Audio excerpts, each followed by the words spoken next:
Hi everyone, the Simple Dad here. In this video, I'll show you how to configure back tap to open an app on your Samsung Galaxy device.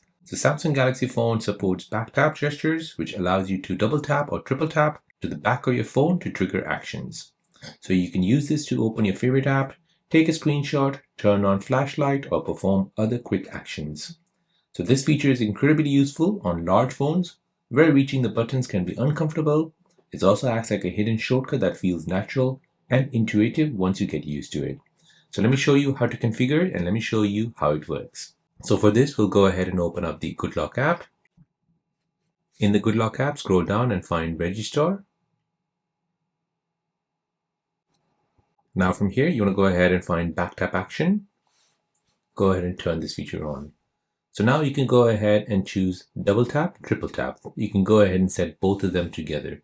So let's go ahead and set our double tap to take a screenshot and share it.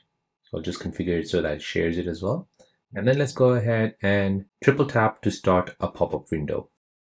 Now we'll go ahead and press home. So first we'll go ahead and test out double tap.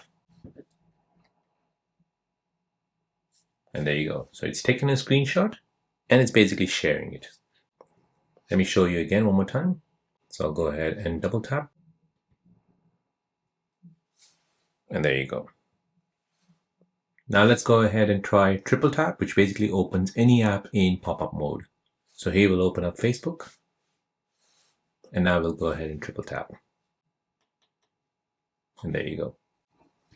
Let me show you one more time. 1, 2, 3. There you go. So as you can see, there's no physical button presses required. Perfect for large phones, fast access to frequently used apps, and works even when the screen navigation is busy. So there you go, guys. That is how to configure back tap to open an app on double tap and triple tap on your Samsung Galaxy device.